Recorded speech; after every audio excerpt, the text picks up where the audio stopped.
Kunja Bihari.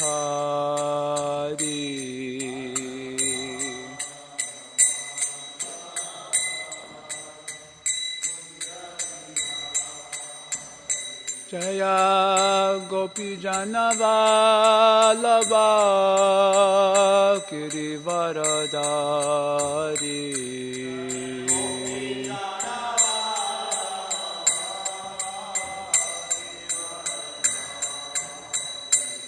Jasodanandana Bhraja Janaranjana. Jamunatira Vanachari.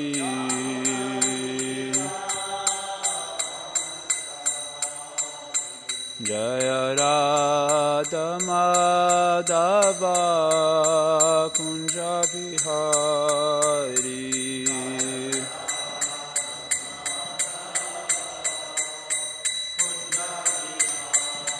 Jaya Radha Madhava Kunja Bihari.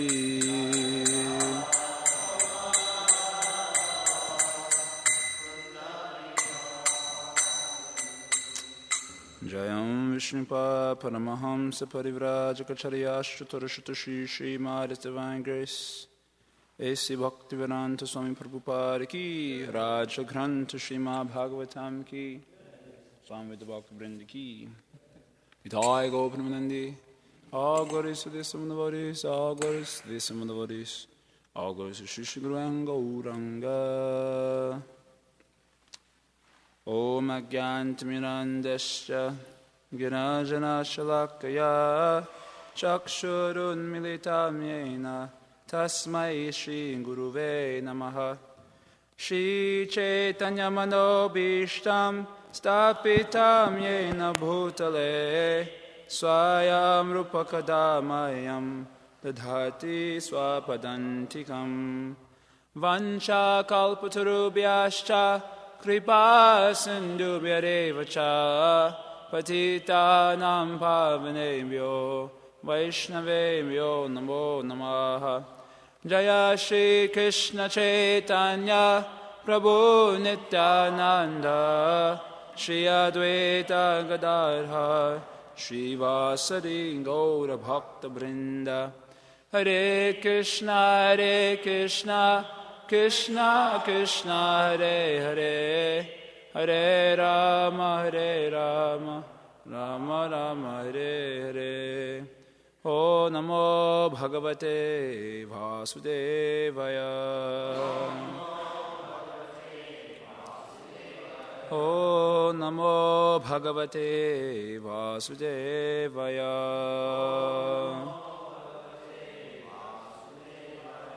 O Namo Bhagavate Vasudevaya.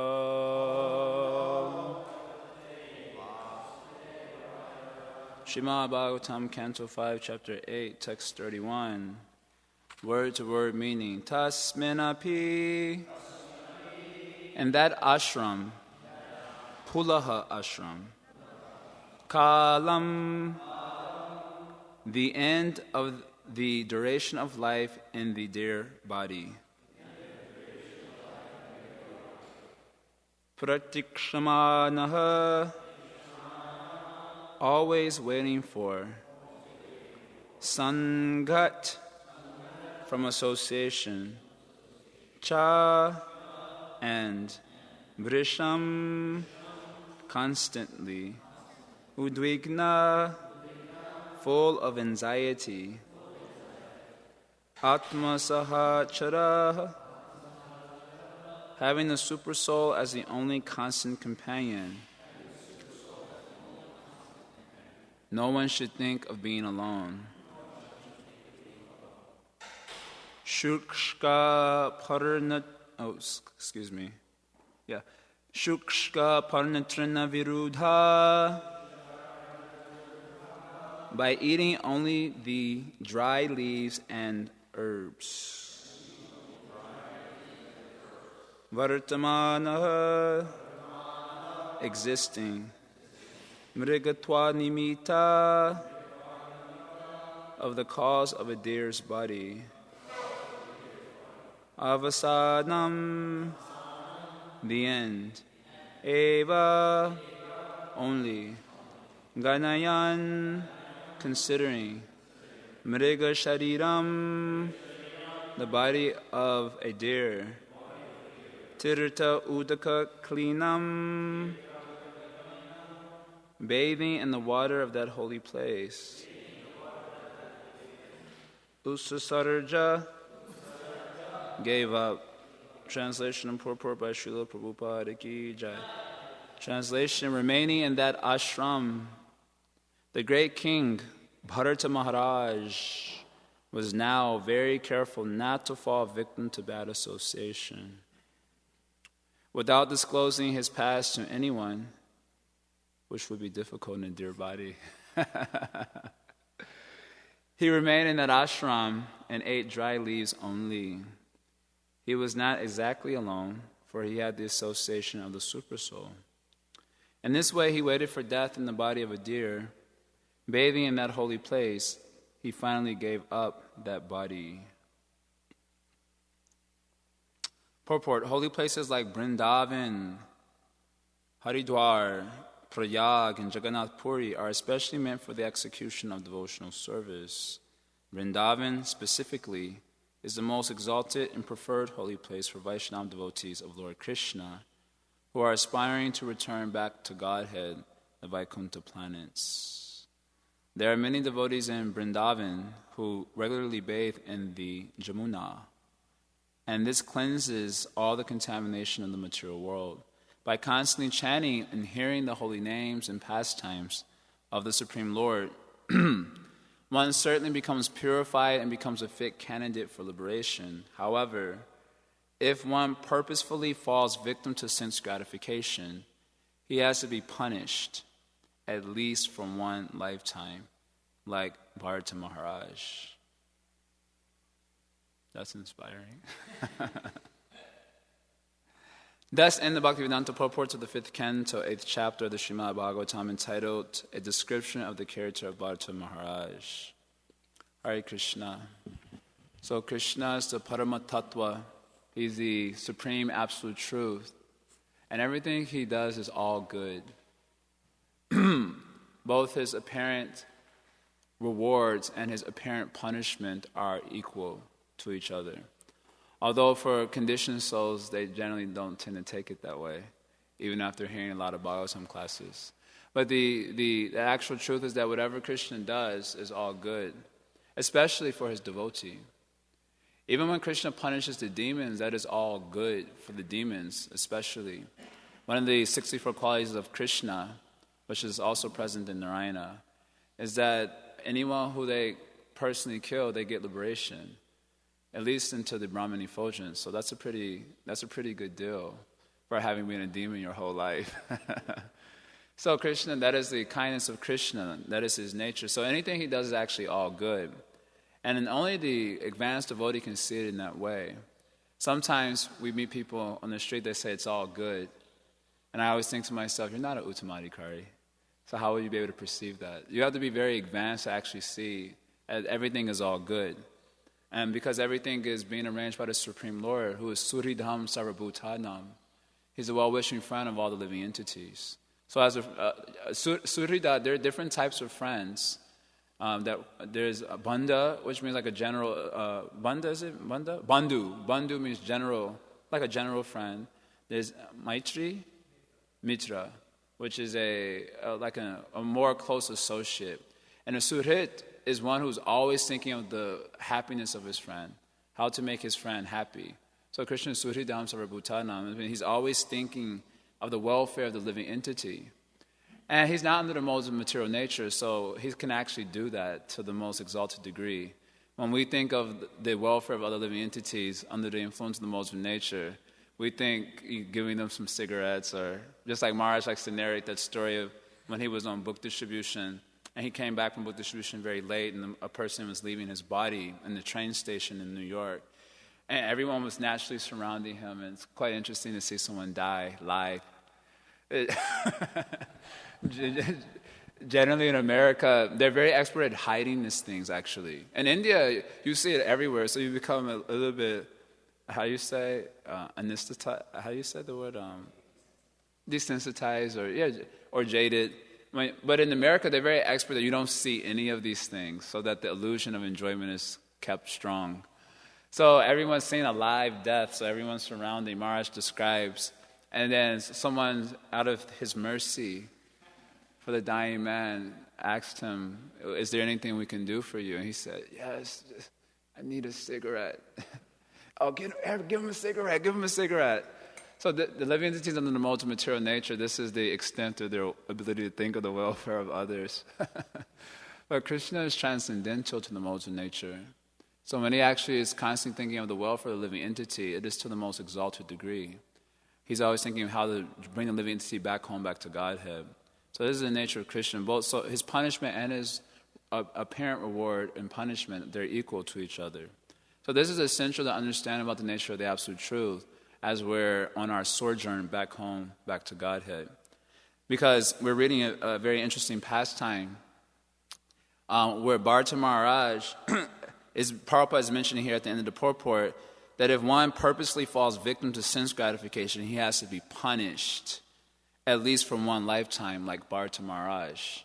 And so one may doubt, where is the protection of the Supreme Lord? Because he was obviously a very exalted devotee. So how is it that for a seemingly a minor mistake, like getting attached to a deer, I mean, there are worse things you could do. Especially in Kali Yuga, there are much worse things you can do. And there are worse things that we're regularly contemplating. What to speak of doing, we're regularly contemplating. And so for something apparently not so great, he's getting punished. But actually this is the reward of the Supreme Lord. So Prabhupada speaks about this, how if someone does some nonsense in Brindavan, then they take birth as an animal. Although Krishna promises, Trayate Marato Bhayat, I was mentioning before, that one who takes to bhakti will be protected from the greatest fear, which is gliding down to the lower species. But if you go to Brindavan and do some nonsense, then you take birth as an animal. But in that body as an animal is actually quite auspicious. For one reason is that it's in Brindavan. So in the first part of the Prabhupada speaking about the power of the holy Dham. And the other reason that body is auspicious is that you can't commit offense in an animal body. This is one of the disadvantages in some sense of being a human being and going to the Dham, is that if we're having an offensive nature, and generally we do tend to have an offensive nature because our hearts may still be captured by a sinful propensity, which will generally lead to some offensive action. So then you go as a human being, you risk committing offense in the Dham, but as an animal you can't commit offense. And Prabhupada gives the main point of auspiciousness is that the Braja Raj, the dust of Braja, their animals are always rolling around in that dust. They're sleeping on that dust. And so that dust purifies them of all contamination. So after that birth, they go back home, back to Godhead. So that's not too shabby for having done nonsense in one life and take birth as an animal. It seems like inauspicious punishment. But actually it's a reward by rolling around. Generally, when you go to Brindavan, the first thing you're supposed to do, following the footsteps of Akrura, is to offer obeisances to the Braja Raj, as soon as you enter Brindavan. And also you feel inspired to do that. But generally, right when you offer obeisances, when you're very neophyte, the first thing you do when you get up, my dress is gonna look a little bit off. I want to look good when I walk into a Krishna Balaram Mandir. Actually, you don't realize that you look good if you have dust all over you. That's actually the attire to wear. But anyway, the tendency is to wipe it off. Actually considered offense. Is to do that. You offer obeisances and you just rise. It's actually very purifying, the dust of Brindavan. And people will even bring the dust back from the Dham, and you can put it in a salt shaker, and you can sprinkle it in your prasadam and get benefited like that, actually. Put a little bit of... They say that it's like sweet rice mixed with sand, but the sand from Govardhan is very auspicious. So that would be a good idea. Anyway, so the Braja Raj purifies them. So although it seems that the Lord is punishing them, they're actually being supremely benefited. And in those bodies, like here, Bharata Maharaja's case, Kontaya Pratijani Hiname Bhakta Pranashati, Krishna protects the remembrance of the devotee. That is the main protection that needs to be there. On account of forgetfulness of the Lord, one is sojourning through the material world, life after life. So having come to the point of being able to associate with Krishna and begin to cultivate remembrance, ultimate protection means to always be able to remember Krishna. So Krishna has offered that protection to Bharata Maharaja, that even in the body of a deer, he was able to remember him. And thus, Krishna augmented his loving devotion to him. So Krishna has this, the main problem facing a living entity is weakness of heart. Hridaya Dorbalyam, which in one word is attachment to matter. Prabhupada discusses this in chapter 15, the last purport, I think, of chapter 15 of Bhagavad Gita. This is the main problem facing the conditioned soul. We have a weak heart. Weak heart means even though we know we should be doing something, we don't do it. And we know we should not be doing something, we do it. This is on account of the material attachment. So Krishna has his various ways of breaking that attachment and augmenting devotion to him. Probably the easiest method, which is the least painful, well, it depends on your perspective, but it's probably the least painful, is just to hear from Krishna. As Arjuna was able to do it, to break his weakness of heart. Arjuna just heard the Bhagavad Gita, and that was sufficient to break his weakness of heart. But oftentimes, that requires first-class intelligence, Prabhupada says in the NOI. So many of us, I would venture to say, may be suffering from a lack of first-class intelligence on account of just being really dumb before we came to the movement and being elevated to second-class intelligence. Second-class intelligence means being able to learn by experience. So then Krishna may provide an experience to help drag you back home, back to Godhead, and augment your devotion to Him. There are many examples of this. Bharata Maharaja is a very good example here that should be noted with careful attention. That Krishna was actually helping to drag him back home, back to Godhead, by making him take birth in the body of a deer, and thus with remembrance of his sage consciousness. That's okay because sages have ability to tolerate. You can imagine on the other side was, I have to mention, is Manigriva and Nalukuvera. They took birth in tree bodies with demigod consciousness. That would be really miserable because demigod consciousness is intense, enjoying spirit and also facility for enjoyment to a very large degree. So to take body in the birth of a tree with demigod consciousness would be pretty painful. But to take body in the birth of a deer with sage consciousness means they're very sober. So he was able to actually reflect and augment his devotion in that body. That was the auspiciousness of that birth.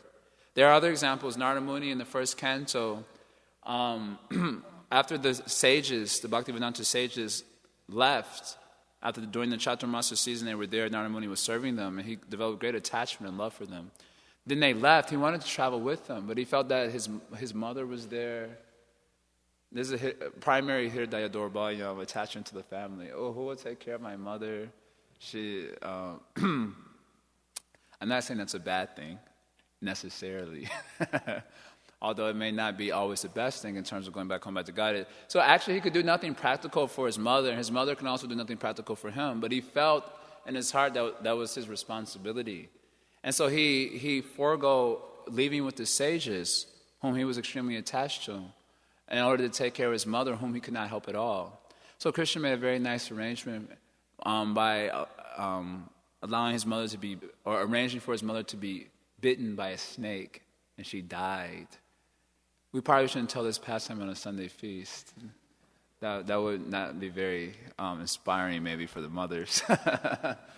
But Krishna made this arrangement for Narada Muni because she could also not help him, he could also not help her, but he was attached, weakness of heart. And he already heard from the sages, but still that weakness of heart was there, who to take care of the mother. And that is there. Even after hearing for a long time, one can be a victim of that. So Krishna made another arrangement, and she was bitten by snake bite. And Prabhupada comments in the purport that this is the way the Supreme Lord drags a sincere soul back home, back to Godhead. So we should take note of that. And this is the way the Supreme Lord drags a sincere soul back home, back to Godhead. Okay, the pravachan was insufficient for you. I have other methods as well, which I will employ. So in that way, Narada Muni, and the amazing thing about that is actually due to Narada Muni's hearing, he saw that as the mercy of the Lord. He specifically comments, I thought this as the mercy of the Supreme Lord. Another example also from the first canto is the example of Parikshit Maharaj. He also made a mistake, apparently due to weakness of heart. ultimately with these great souls, it's Leela, but we take it as the message for us due to weakness of heart. So Parikshit Maharaj made the mistake. He was overcome by hunger and thirst, which is impossible for someone who doesn't think he's the body. But out of arrangement of the Supreme Lord, he thought he was overwhelmed by hunger and thirst, so he comes to the ashram of Shamika Rishi, who's in samadhi. So if someone's in samadhi, it's probably pretty obvious. Especially in that time, they were all trained up. For us, we're not trained. If someone was in samadhi, we would think they were sleeping. We would make probably great offense. But Parikshit Maharaj, he was a Rajarishi, a saintly king. Obviously, he would recognize if someone's in samadhi or not. Shamika Rishi's in samadhi, and he thinks, "Oh, you're not greeting me? What is it? What is your problem? You're not greeting me? I am the emperor of the world. How is it possible for Mahabharata to be overwhelmed by such?" For us, that makes perfect sense. That makes perfect sense that we can relate. Yeah. When we're reading, we get the wrong idea when we read the Bhagavatam the first time through. Yeah, we relate to Parikshit Maharaj acting in the wrong way. But Parikshit Maharaj says, how is this possible? He's such a great soul. I am the emperor. You're not greeting me? What is up? Okay, then I will give you a reward that is fitting for your mentality. He garlands him with a snake as a sign of disrespect. This is again all arranged by the Supreme Lord. And then, of course, as the story goes, the sage's son, Shringi, comes. He becomes offended. He says, who is this Kshatriya? The Kshatriyas are just like dogs meant to serve the Brahmanas. And he commits a lot of aparad, and then he curses him to die in 7 days. So then on the way back to the kingdom, Parikshit Maharaj is himself repenting the activity, which is natural for a good man. And he was thinking, how could I have overcome? May the reaction come immediately upon me so that no one else would have to suffer the reaction. Because as a leader, if leaders do irresponsible activities, many people actually suffer the consequences. So Parikshit Maharaj he was desiring that the reaction would immediately come so that others would not have to suffer for his irresponsible activity. And then, sure enough, within a short time period, a messenger comes, sent by Shamiki Rishi, with the message that you're going to die in 7 days. You've been cursed to die in 7 days by Shringi.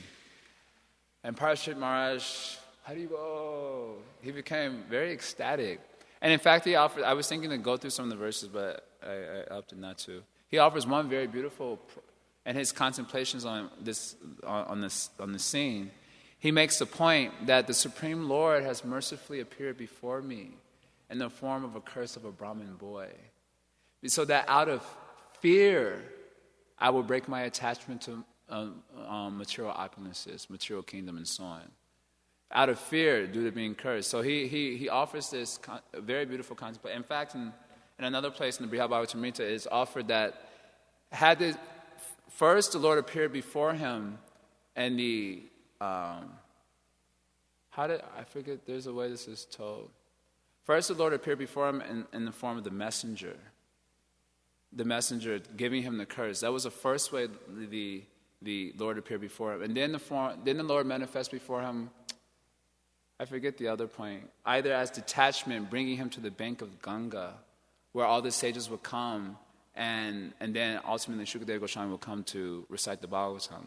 So anyway, the main point here is that similarly, as with Narada Muni, the Supreme Lord made an arrangement for augmenting. Prabhupada says he wanted to bring him back to Godhead immediately. That's what Prabhupada says in one of the purports. So Krishna actually made an arrangement to expedite his existence in the material world. Similarly, another example would be Chitraketu, who was also, he saw Sankarsana. So that's not too shabby either, to see the Supreme Lord. You have to have prema. So he had love for the Lord, and later on he was just joking with Narada Muni. Prabhupada gives some purports to say it was a little offensive. But naturally, it was a little bit strange that Shiva was surrounded by many sages, all renunciates, and Parvati is sitting on the lap of Shiva, and he's giving pravachan. Srimad Bhagavatam class. So as we were hearing, that's an unconventional way to give class. Here's my wife comes. So then Chitraketu just passed a comment, only you can do something like this. He was having fun, making some jokes. And Parvati didn't take it too well. So she cursed him to die, cursed him to take birth as a demon. And he was not at all disturbed by this. So Parvati was actually shocked to see this. Oh, he's not at all disturbed. And Shiva, that famous verse comes there, Narayana parasarve, nakut tashtana bipyati, swarga apavarga narakeshu api tulya arta darshina. That this is the quality of those who are servants of Lord Narayana. They have no fear of any condition of life. Whether it's swarga, apavarga means liberation, or hell, they see all of it equal eye. They see all of it as an arrangement of the Supreme Lord for His own purposes, and also for helping to augment their love for them. So in fact, in his body as Vitrasura, his love for Krishna did increase extremely to a high degree. And then after that body, he was brought back home, back to Godhead. So the main point here is that the Supreme Lord's apparent punishment and apparent reward is actually equal, and all are meant for the highest welfare of the living entity. So one should be confident of that nishchaya. Nishchaya means one should have this confidence that Krishna will certainly protect me in all conditions of life. And in that way, when there are these apparent reversals, we should see that it is ultimately meant to nourish our remembrance of Him. Krishna, the holy name of Krishna, in Kali Yuga, the main way to take shelter of Krishna is through the holy name. Kale Namarupa Krishna Avatar. Krishna in the Kali Yuga appears as the holy name, and that holy name is Chaitanya Rasa Vigraha. First of all, it's conscious. That's hard to understand. Chaitanya, the name is conscious. And it's Rasa Vigraha. It is the form of the reservoir of all rasas are there in the holy name of Krishna. So, in order to give shape to our chanting of the holy name, there should be remembrance of Krishna in a very intense way. And we might even venture to say a specified way. Per the verse of Ye yata mam prapadyante tam satavya bhajami aham. Krishna says, as you approach me, I will reciprocate with you accordingly. So, in our chanting of the holy name of Krishna, our remembrance of Krishna and the way we remember Krishna will give shape to our chanting of the holy name, and vice versa. And Sanatana Goswami mentions this in Bhagavatam that Sankirtan augments the joy of remembrance of Krishna, and remembrance augments the joy of Sankirtan. So the two are actually dependent upon, there's a mutual dependence upon remembering Krishna and chanting the holy name of Krishna. In other words, if we're chanting spaced out, then there's no wonder we're not experiencing the rasa vigraha. So we may doubt that this verse of Lord Chaitanya is actually true. Chaitanya rasa vigraha, we say, what is a rasa vigraha? There's no rasa at all. But actually it depends on how we're remembering Krishna. So when there's a weakness of heart, that causes us not to remember Krishna, even though we're associating with Him directly through His holy name. So in the verse that Queen Kunti mentions, Jaimai Shraya Shuta Shribir, Edamana Madapuman, Na Eva Arhati Abidatum Vai Toma Kenchana Gocharam, that the Supreme Lord is only the wealth of those who are materially exhausted, but those who are intoxicated by an increase in wealth, beauty, money, and education, then even though they chant the holy name of Krishna, they cannot do so feelingly. They're not able to do so feelingly. Just like I often mention this short story of a man who was going to meet his girlfriend, we'll say, or wife, and he bought some popcorn. And the popcorn is actually meant for his wife or girlfriend, however you want to think of it. And as he was walking past the Jamuna on the way to go meet his wife, he was having ecstatic meditations, but not on Krishna. And then a strong breeze came by and blew the popcorn toward the Jamuna. So as the popcorn was flying in Jamuna, he said, Govindaya Namaha. Govinda, this one is for you. Actually, the whole thing was actually meant for the wife only, the girlfriend. But he took advantage of, I want to lose the popcorn anyway, so Govindaya Namaha, that one is for you. And the rest of it is for the girlfriend. So, of course, this is not devotion to Krishna. Devotion means you intentionally trying to please Krishna. That means that there's an intentional remembrance. So when there's weakness of the heart, we can't remember Krishna in any intense or specified way. And therefore, our chanting of the holy name lacks taste, it lacks rasa. So that's not very nice, because without experiencing the taste of the holy name, you can hardly be said to be chanting in the real sense. We have to come to the point of param justva navartate. We have to actually start gaining taste from our chanting of the holy name, because the chanting of the holy name is actually going to save us. So therefore, Krishna has to make various arrangements for us to augment our remembrance of Him. So Prabhupada comments there in the purport, as I recall, that the chanting of the holy name should be just like a child crying out to his mother. That's how one should be chanting the holy name. That means like utter desperation. Then Krishna will be taking us seriously. When a child is, we have much experience during the Sunday feast, that when a child is calling his mother in desperation, it's not like he's like, Mataji, can you please come? Like very calmly, if he's hungry or thirsty, he said, Mataji, I'm lying here, I'm hungry, Can you feed me? Actually, can't speak English or anything. All you can do is scream. And if it's just like I don't know, she's having a conversation, she's not going to take that seriously, he's not doing anything. But as soon as the baby really screams, so much so that everyone in the temple can hear, then the mother is forced to consider the plight of her child, and she immediately comes running. So also, the chanting of the holy name should be such, and not only the chanting of the holy name, but how we conduct our devotional service should be such with the desperation to attain Krishna. Unfortunately, due to attachment to matter, it's very hard to get that real sense of helplessness, which will help us call out to Krishna in such a way. So Krishna has his strategies to help us come to that point. Krishna's he also plays chess, coincidentally. Chess, that was the first thing I learned in kindergarten when I first got into chess playing, is that chess comes from India. That was the first thing we learned. We had a whole chess manual. So it originates in Krishna. And Krishna, there's a pastime, I think, in Krishna, but where Balaram was playing chess. Who was he playing chess with? He was playing with Rukmini. But there was someone else he was playing chess with, Balaram. No, but Balaram was playing chess with someone, isn't it? He killed someone because he was playing chess with someone, they cheated. And Balaram takes care of that. He expedited his coming back home for his cheating. Anyway, my point is that Krishna, to play chess, you have to be really good at strategy making. And you have to, I guess you have to be somewhat good at calculation. Because you have to see you have to foresee many opportunities, and at least 10, if the better you are, the further ahead you can see. Some people can calculate 20, 30 moves ahead. If I do this move, then this is going to happen 30 moves later. Sometimes you have to be so Krishna, of course, he's omniscient, so he has his strategies for bringing us back home, back to Godhead. And in order to do that, we actually have to really be feeling ourselves helpless. Otherwise, we won't sincerely call out to him. But as conditioned souls, it's very hard for us to do this. So he has his strategies for helping us to feel helpless, and thus calling out to him with sincerity.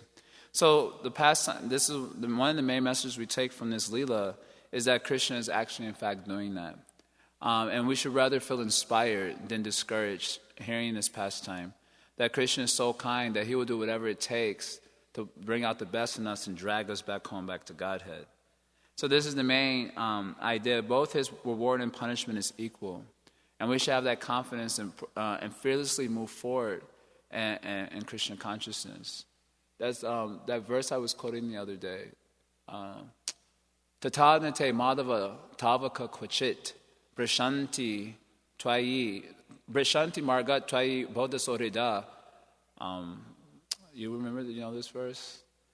Tvaya bigupta vichara nirbhaya. Vichanaya nirbhaya. Vichanaya nirbhaya means they move forward without fear, the devotees of the Lord.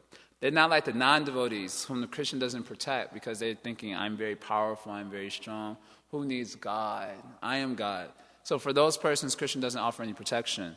But the devotees of the Lord, even if they appear to fall down, they do not fall down like the non-devotees. Brashanti Maragat Twai Bhadasorida. This is due to their being in a tie of friendship with the Supreme Lord. So the Supreme Lord, Tvaya Abhigupta, he always protects the devotees. And therefore the devotees being confident of this, Virchanaya Nirbhaya, they move forward without fear. And they easily stomp on the heads of their aggressors who try to impede their march back home, back to Godhead. That's the last line of the verse. I forget the Sanskrit. It was they trump on their heads. Like all the anarthas, the devotees are able to step on those obstacles to bhakti and ultimately attain the Supreme Lord because they're confident in the Lord's protection. So these pastimes are ultimately meant to instill that confidence in our heart. The other important lesson to take from this pastime, as Prabhupada comments in this section, is the dangers of, it's not sufficient to give up non-devotee sangha, but you have to also accept the positive thing, which is association with devotees. So that is also highlighted in this discussion. We'll highlight it here also briefly.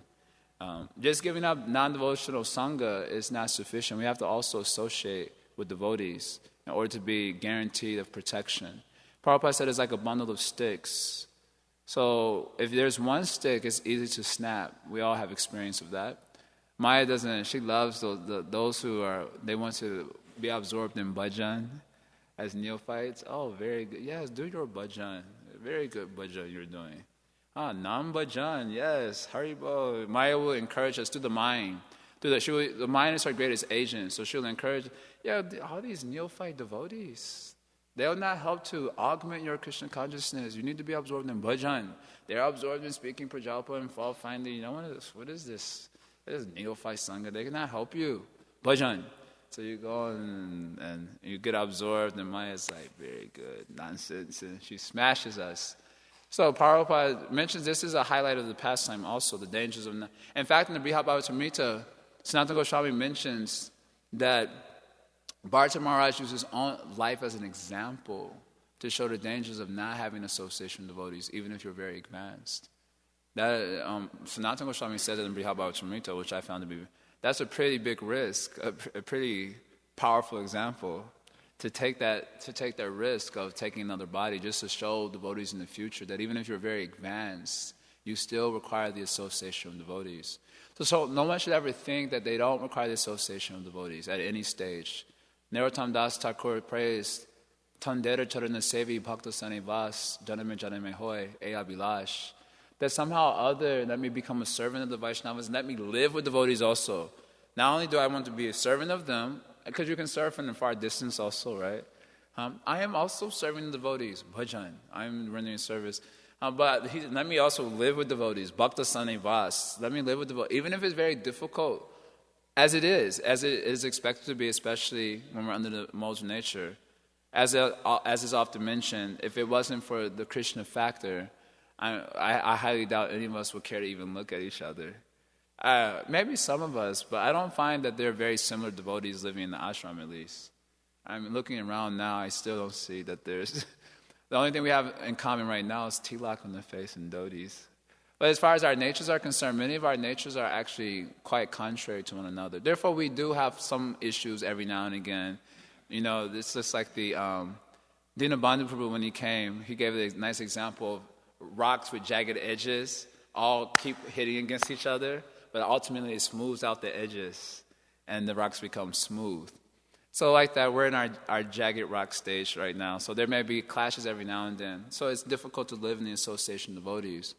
But without the association of devotees, it would be completely hellish. Life before devotional sangha was completely hell. And we forget, ultimately living in the association of devotees is so sweet. Especially there's prasadam 3 times a day. And devotees are nice. Generally, they're very nice. And we forget oftentimes how horrible we were suffering in Maya before we came. So it is important to remember that also, so that the contrast of suffering and enjoyment will be so apparent that you can not but take shelter of the association of devotees, even if you're having trouble with them. They're much better even than the greatest materialistic person. So Narottam Das Thakur prays, let me also live with devotees, and this is my desire birth after birth. Let me be the servant of devotees and let me live with them also. And in Bharata Maharaja pastime, this is highlighted also, the importance of taking the sangha of devotees. Krishna Bhakti Jama Mula Hai Sadhu Sangha, Krishna Prema Janmi Tena Punamukhi Anga. Mahaprabhu says that even the root cause of bhakti is sadhu sangha. And even after prema awakens, sadhu sangha remains the mukhya anga. Mukhya means primary consideration. The mukhya anga, the primary limb, still remains that sadhu sangha. So this point is so important. And there's another reason that is relevant to conditioned souls, is that without the sangha of devotees, no association with devotees means association with your mind. So this is particularly relevant for conditioned souls. When we don't associate with devotees, it's not that you have no association. We could say, well, I have the association of super soul. That would be nice. That's theoretical. But actually, we're associating with our minds. And the mind is, generally speaking, the mind is a great enemy. Even after you've contained it, Rishabdev says, you still should not place trust in the mind. The mind is compared to a serpent. A serpent is one who strikes without being provoked. Without being provoked, the serpent will strike. So the mind is very much like that. Many times we actually agitate our mind on purpose. We do things that will agitate the mind. We put ourselves in a situation we know we're going to be agitated. That is, of course, because we second-class intelligence or less. But sometimes we do things that are proper also. And without being provoked, the mind just boom. You're sitting there chanting japa, and things are going for the whole first hour. I didn't take rest. And then you start to feel ecstatic, so you do this circular thing because the ecstasy, I'm not sleeping. You feel, when you don't sleep when you're doing japa, you feel really ecstatic because usually it's just like a struggle. And sometimes even if you're not sleeping, but you just feel like you're just about to sleep, it's just painful. But when you feel energetic and you're chanting japa, you feel very ecstatic. You're swinging, and then the mind's like, oh, you're having a good time, huh? Boom. Everything is ruined. The mind will say, without being provoked. The mind is like a venomous serpent. Without being provoked, it will, don't you remember this one? This one? How about this scene? Let's check out this trailer. Or this pastime. And so on. So the mind is very vicious. So without association of devotees, and association of devotees, of course, means Mamavira Samvido, discussing the powerful activities of Krishna. This is association of devotees. Otherwise, it's association with other people's minds. Our mind is already problematic enough, and other people's minds just add to it. So association with devotees means to talk about Krishna. When you associate with devotees, then there's no question of the mind victimizing us. That's impossible, in fact, because the mind is actually, how do you say? It's a binary processor. It can't do too many things at once. Therefore, when you're on the altar, you can space out. Therefore, you should do one other thing that is also Krishna conscious while worshiping the deity. So I like to chant while I'm doing the worship, because the mind can't do three things simultaneously. It's very difficult. It can't think of nonsense and worship the deity and chant simultaneously. So when you give the mind too many Krishna conscious activities, it can't think of nonsense. It's not possible. And especially when you're engaged in conversation, to do it effectively, you have to actually hear the other person and then respond properly. So therefore, that requires the mind to actually pay attention. So that is association of devotees, but if we don't take that association seriously, then we're associating with our minds. And our minds are unfortunately our enemies in the conditioned state. They will easily victimize it, even for one who's advanced. Again, I gave the other point about Krishna's mercy, but even when you're advanced, one can become a victim. Prabhupada says no one should ever think that his mind is trained up. In the Chaitanya Charitamrita, when Sarvabhauma Bhattacharya is asking him if he would go and meet Prataparudra Maharaj. And Mahaprabhu says some pretty heavy things. We're not going to go through all those things, but he speaks many heavy things. And one thing he says is that to see a woman or a man enjoying his sense gratification is worse than drinking poison willingly.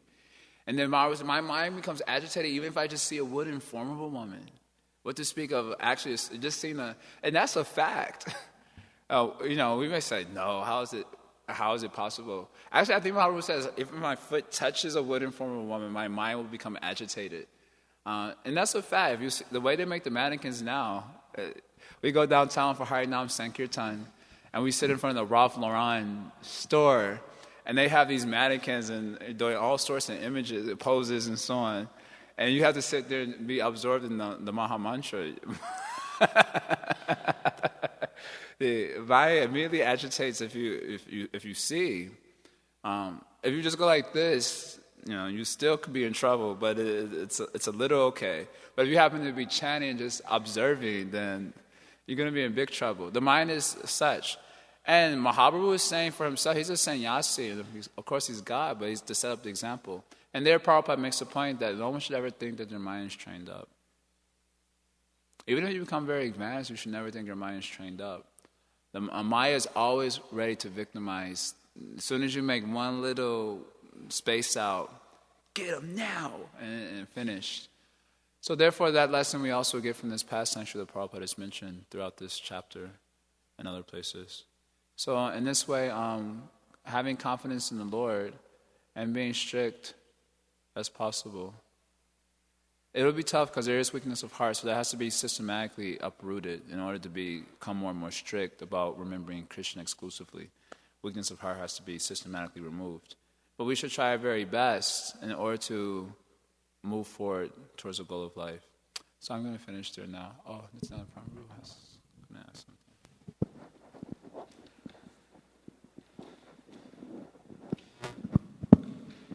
Thank you. Since we've been discussing this pastime, one thing that I've been appreciating is the varieties of ways in which Krishna expedites, as you were describing, expedites a person's return back to Godhead. I've been thinking about, Bharata Maharaja's case. We discussed that, he was the king and a super devotee for 10 million years, completely detached, all of that. But he had to take the life of a deer, while Ajamila, it's only one lifetime, and he did all sorts of, Bharat Maharaj only got attracted to a deer, and that too, gently, lovingly. Ajamila went and married a prostitute and had so many kids and, all of that. He was 88 years old. 8 years old.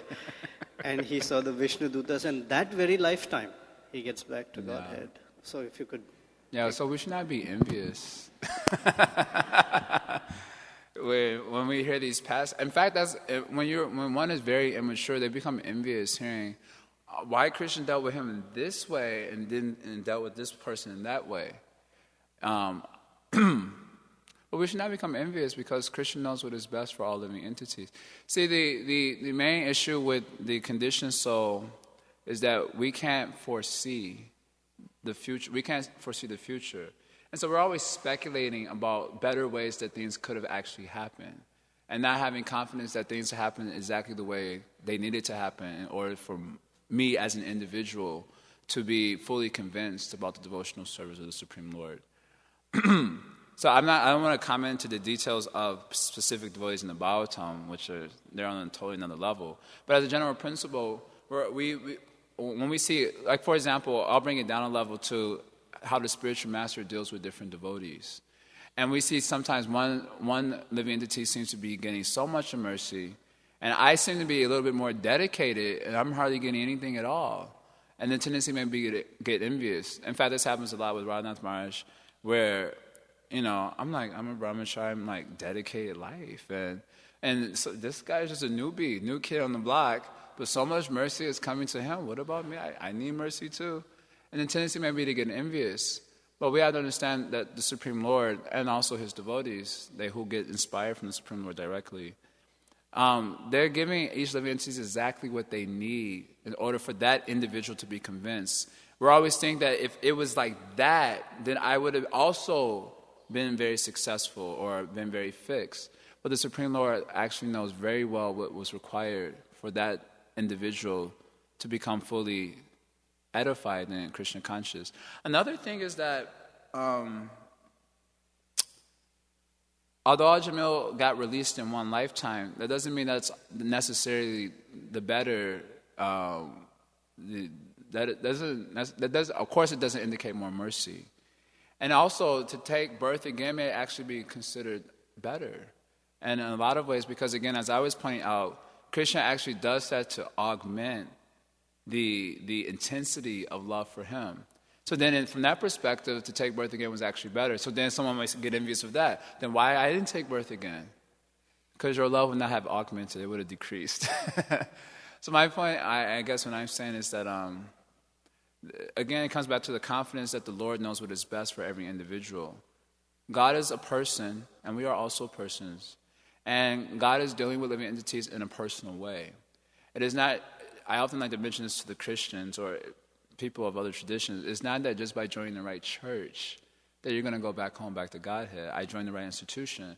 But actually, God is dealing with every living entity in a very personalized way. And so he personally knows how to address the various issues systematically. For Ajamil, he may need to go through a life of sin to be totally convinced when he saw the Yamadutas. Maybe if he only lived partially a sinful life, he would have not thought of Narayana. But by living such a sinful life, by getting attached to Narayana, my point is that I don't know that this is the case. But we can never know what the Supreme Lord is actually designing for a living entity. But we should be confident that He's dealing with every living entity personally and dealing with them in a way that is best for that individual. So we should not become envious. Perhaps if the spiritual master would show me more attention, I'll become so proud that I'll fall down. So he becomes a little bit apparently negligent. But actually he's being very attentive to us and our mentality. And therefore he doesn't show apparently as much mercy, but he's actually supremely merciful to us by neglecting us. So that we don't become excessively proud thinking, see how the spiritual masters recognize me and fall down. So we cannot, of course, we should not predicate the mind, but we should have the confidence that they know what is best. And that is hard because that is not readily available to us with their thinking and so on. So therefore, our faith in God and Guru is so much important for our ultimate ascension. I don't know if that does justice to your question, but... Yeah, I'm not uncomfortable that Jamila went back. I'm just expressing that the varieties of ways in which there is customized, if you will, specifically for that devotee that's best for him or her. This is interesting. I was bringing it up. See if you had... Thank you. Yeah, I guess Dr. Glenn wants to say something.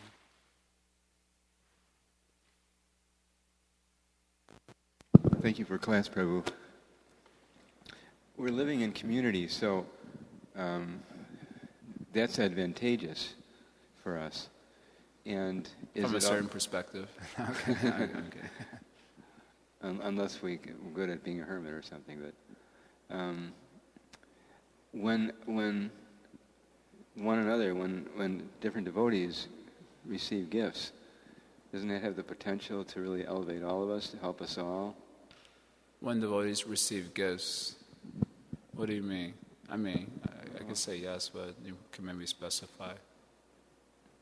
When the Lord blesses them, when the Lord gives them an insight or teaches them something important or calls them to a certain kind of service that's beneficial for them. Don't we all benefit from that? Yeah, we may or may not. Maybe Krishna wants just that soul to benefit, and we don't get so much benefit from that. But a Vaishnava actually feels happy to see others benefiting. So that should be more of our focus. Am I getting benefit by their getting mercy? That may also be true, but that can be, the focus is still kind of on I, me, mine. He got the benefit, so I must have also got the benefit, which is what's really important for me. that soul got the benefit is less important. That I also got the benefit through him, that is more important. But whether we get the benefit or not, more important for us and our cultivation of the mentality for entering into the spiritual world is that we become supremely happy in seeing other devotees getting the mercy. Like when Bharata Maharaja finally got the mercy of Lord Chaitanya, all devotees became ecstatic. And he got some mercy that other devotees didn't get. But they didn't think, oh, what is this? I remember renunciate. Immediately becoming envious. Rather, they became supremely happy. And Krishna, he inquires this question to, I read something, and this came up, where he was inquiring from Srimati Radharani. I should have wrote it down. It was very beautiful. But he says, who are those persons whose happiness is seeing the happiness of other devotees, and whose greatest distress is seeing the distress of other devotees, and who are completely absorbed in rigid devotional service to the Supreme Lord in the realm of Brindavan? Who are those devotees? And Srimati Radharani responds to Krishna by saying that those are my friends like Lalita and others.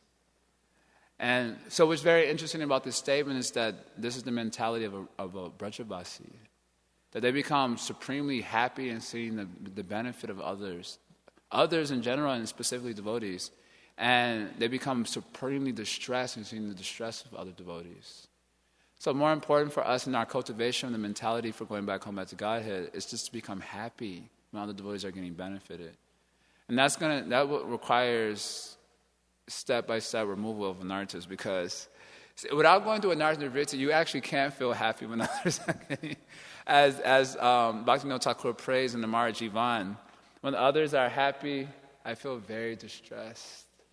And when others are distressed, I feel very happy. Paramasuka. And that's actually a fact. We don't want to feel that way, but the reality of the situation is when their anarchas are very thick, when other devotees are getting mercy, you feel that pinch in your heart. And if you meditate on too much, it gets deeper and deeper and deeper. You go into darkness mode, and you start having doubts about the spiritual master and everything. You just go wild from there. And that's due to anarthas. So we do have to actually remove the anarthas. And this is my indication that anarthas are going. You actually feel happy when devotees are happy. And when they're distressed, you feel very much afflicted. It's very hard to feel like that in our conditioned state. When other devotees are afflicted, we find fault with them. The conditioned mentality is to push someone down when they're down, right? Kick them while they're down.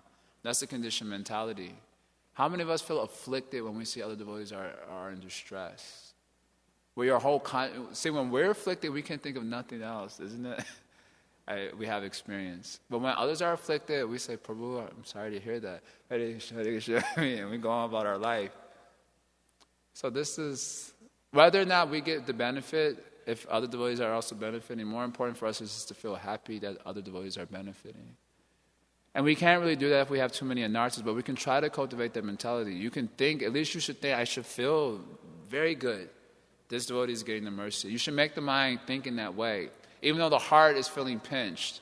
The heart is feeling pinched, but through the intelligence, you tell the mind, stop your nonsense, feel happy, Force the mind to. At least we're working on that. That's our cultivation. Is there anything else anyone would like to say or inquire? I have a few minutes. Hare Krishna, Prabhu. Thank you very much. You were mentioning devotees are not concerned being elevated to higher planets or lower planets. Really? Where did I mention that? Narayana Parasarve. Oh, I didn't say that. That's not exactly how they said. They see all with equal eye. So not that they're not interested, but they see all with an equal eye. One way you can take that is that they see everything as hell. Because, in fact, in the Bhakti-rasamrita Sindhu, Rupa Goswami, and when he discusses how bhakti surpasses liberation, he quotes this verse to show how devotees think liberation and swarga to be equal to hell. But also it just means that in all circumstances they see service to Krishna. So if Krishna wants me to go to Swargaloka, I'm ready to go to Swargaloka also. And Krishna wants me to go to hell, like in the case of the story with the gopis, I'm ready to go to hell also. The point is that they see with an equal eye means they see service to Krishna in all situations. Therefore they have no fear. As a servant of God, then Krishna will certainly protect me. Therefore they're fearless. Now kutashtana bibhyati, they have no fear. In all situations, they see service to God. So I didn't exactly translate it like that. That could make a difference. Thank you. That was helpful. Also, we see devotees who have this consciousness also have a strong desire to go back to the spiritual world.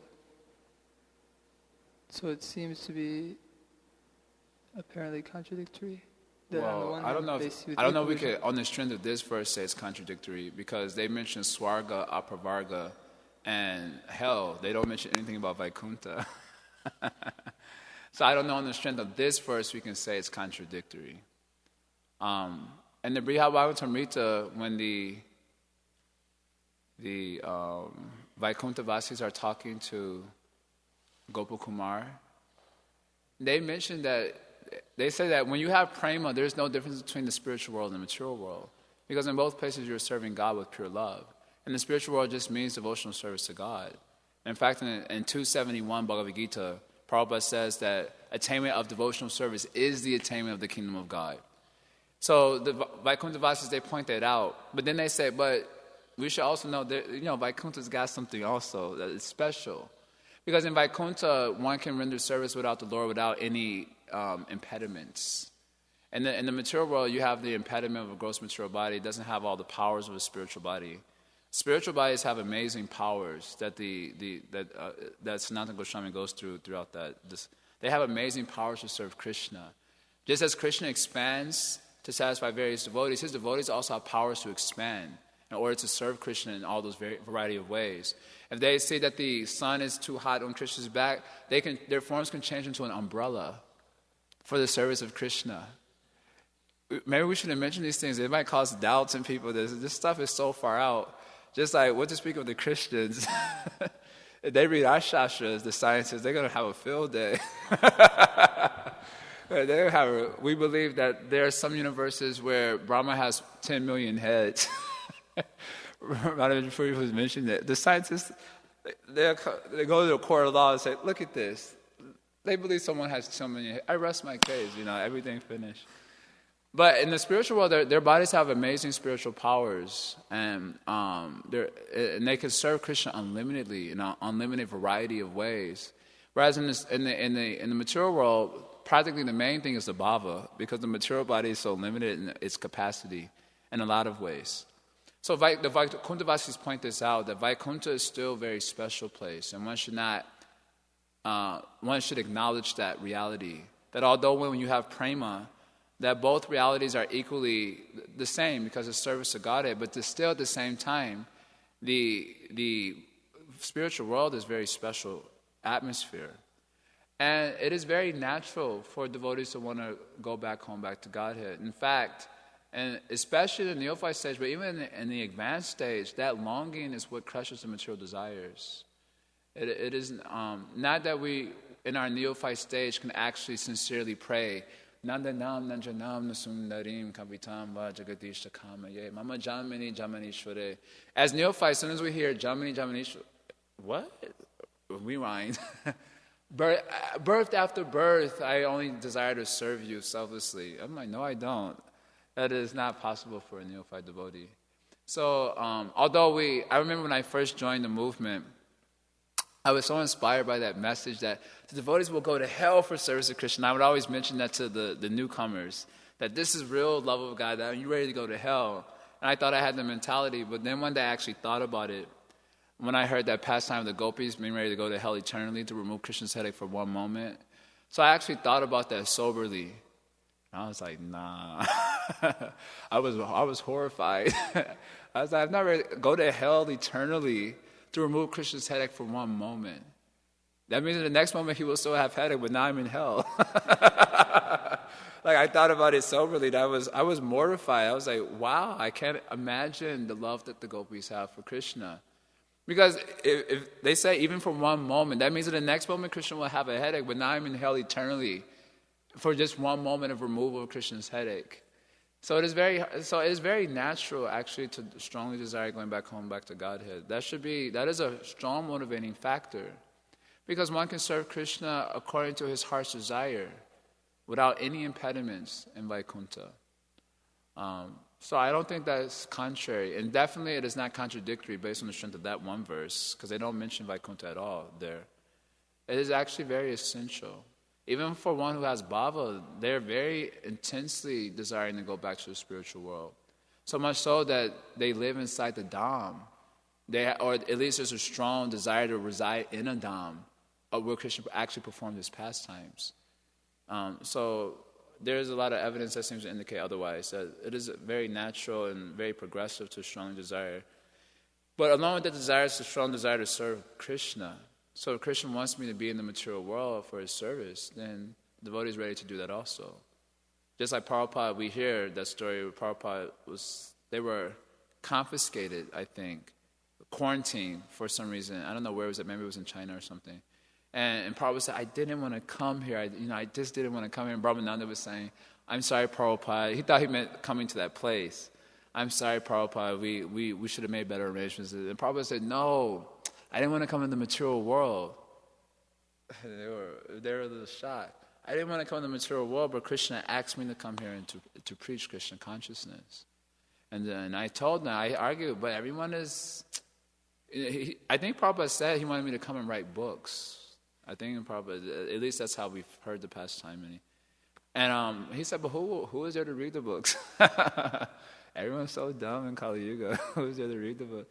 And Krishna said, no, don't worry, I will protect you. So that's far out. So the devotee, although he said, I didn't want to come here. Because the material world is actually quite a dark place. So who wants to be in a dark place? But then the desire to serve Krishna overrided the desire not to come in the material world. So that is also intrinsic to a devotee's love for God. So my point is that going back home back to Godhead, that strong desire is essential. Otherwise we've been grihavartanam for birth after birth, trying to make this material world our home. So that I would venture to say that it's actually essential to desire in that way. So thank you very much for tolerating me. Srila Prabhupada Ki Jai.